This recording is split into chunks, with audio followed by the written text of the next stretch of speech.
Right. We had a pretty good idea for a video today.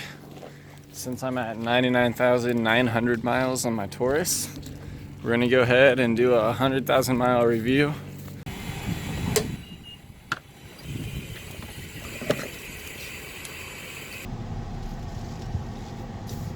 Today we're gonna go ahead and do a review on my 2010 Taurus SHO. It's gonna be a 100,000 mile review because we're gonna break 100,000 miles today.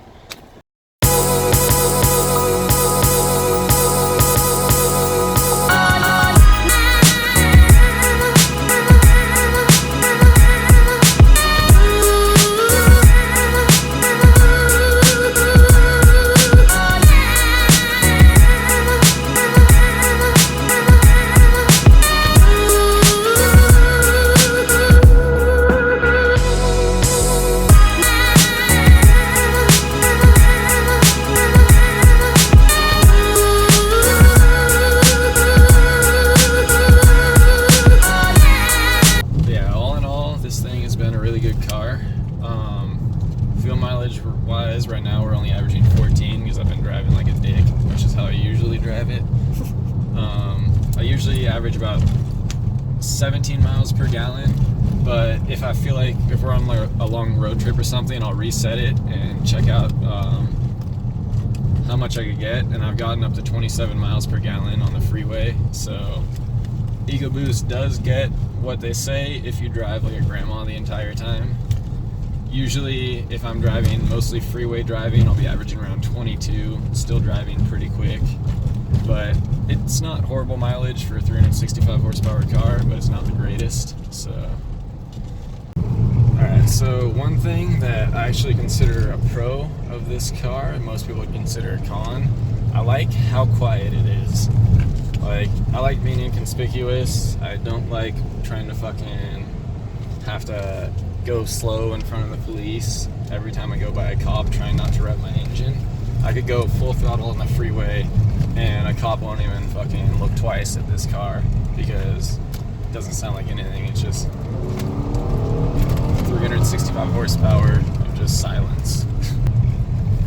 I did straight pipe it once, just pulled the mufflers off just to see what it would sound like, and it did sound pretty nice, but it's a sleeper and it's not supposed to sound loud. Another thing that has to be one of my favorite things about this car is how comfy these damn seats are. Like, it's like sitting on a recliner, driving a 365 horsepower recliner, so it's definitely... I did get this when I was originally commuting like 30 miles a day, or 30 miles back and forth for work, so 60 miles a day, and that's not like 30 minutes of driving where I'm at in the Bay Area. That 30 miles is like an hour and a half drive to work and an hour and a half ride on the way home. So the things I loved about this car, it's got heated seats, it's got cooled seats, which actually work really well, and when you turn them on it feels like you pissed your pants for a minute. Massagers on the seats, which are very nice. I don't use them very often, but they're nice to have when you're on a long road trip. Just turn them on. It basically massages your ass for you. So another thing that this car has, it's got adaptive cruise control, so when you're on the freeway, you don't have to hit the gas or the brake at all. The car will just do that for you. It's a little weird at first to trust it, but it works well. I've never had a problem with it. And it'll beep when it's going to turn off, when it can't detect a car, when you come to a stop or something, it'll shut off, and then you'll have to accelerate again on your own.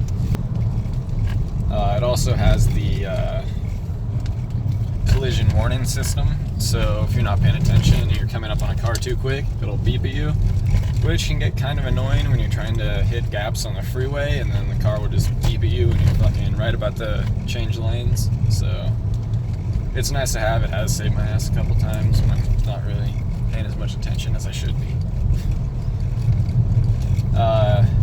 And along with that, things I don't like, if you do a panic stop in this car too hard, when the ABS kicks in, you're like completely locked out and the car completely takes over. The fucking pedal just like feels like nothing.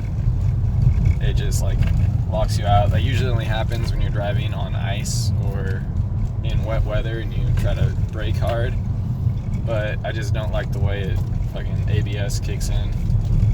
In the rain, in the mud, in the snow, this thing handles really freaking well. I've like tried to pitch it sideways in the rain before, even with summer tires on it, and it just does not go anywhere. It grips and it goes. The only problem I've ever had is like coming pretty hard into turns, even when it's dry. You will get understeer occasionally if you go too hard, and the front tires won't grip and you'll just fucking slide because the car is too heavy. But that's really the only thing I've had with the handling wise.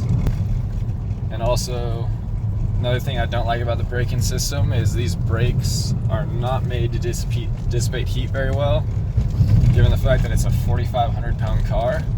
After taking a few turns, like if I'm driving, I do like 15 miles of country roads. If I brake hard through a few turns, after about 5 miles or so, I'll notice some brake fade, and it'll also get a bit of a pulsation from overheating. That I've never replaced the pads or rotors, but because usually once they cool down, there's no pulsation anymore. It's just from fucking overheating.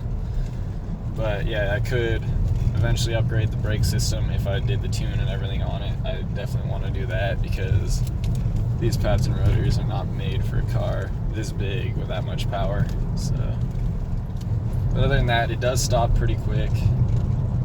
Straight away. All right, try it again. We'll do a quick 0 to 60 on this straight away. Show with launch.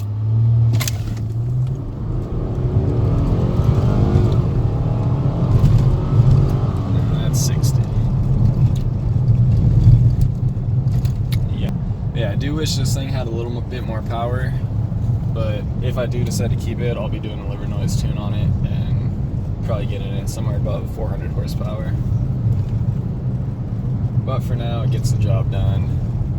But I love how when you're going into a corner, you could just pretty much throttle at like any point in the corner and you're gonna fucking grip and go. Okay, another thing to add to the list of cons on this car would be the transmission.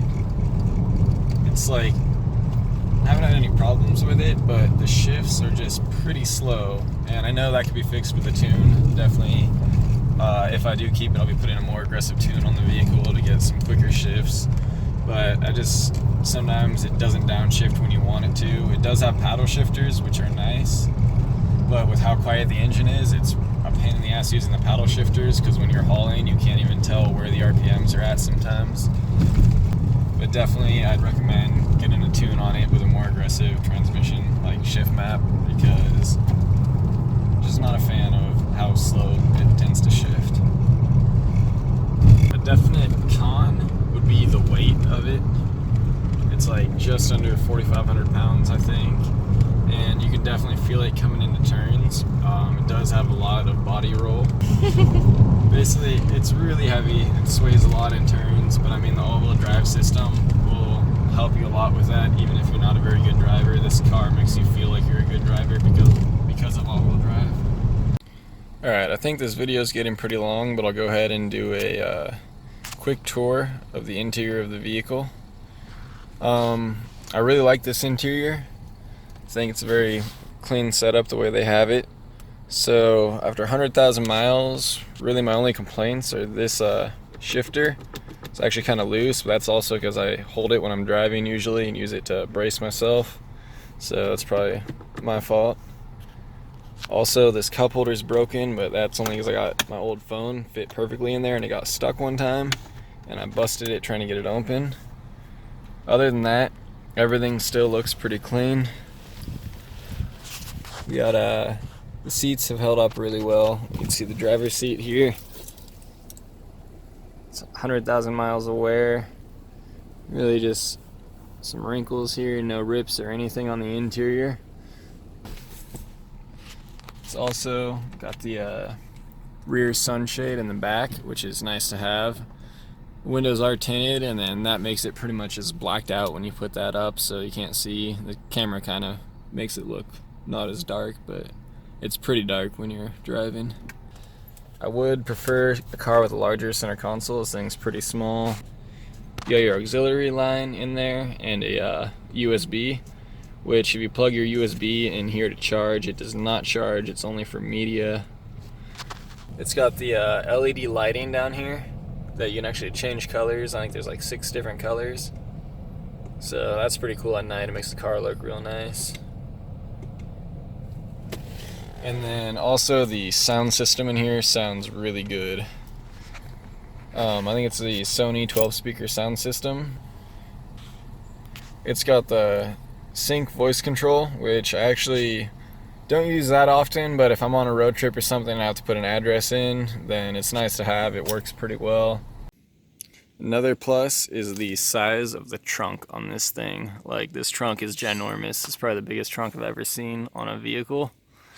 I've had, I think, 30 or 40 2x4s in here before, just folded the front seats down, and I was able to fit 40 2x4s. I'll put a picture of that right up here if I can find the picture. But all in all, I think this is a great car, and if I had the chance, I'd definitely buy one again. I wouldn't get it in black though. This car gets so freaking dirty. Like, every car I think looks really good in black, but I live down a dirt road, so it looks really good for the first 10 minutes after I wash it, and then it looks like crap again. Alright, special thanks to Tatiana for helping me film the video, and thanks for everyone for sticking around till the end. If you liked the video, please subscribe. I'll be uploading a lot more videos soon, a few on the Taurus and a few on my F350, so see you later.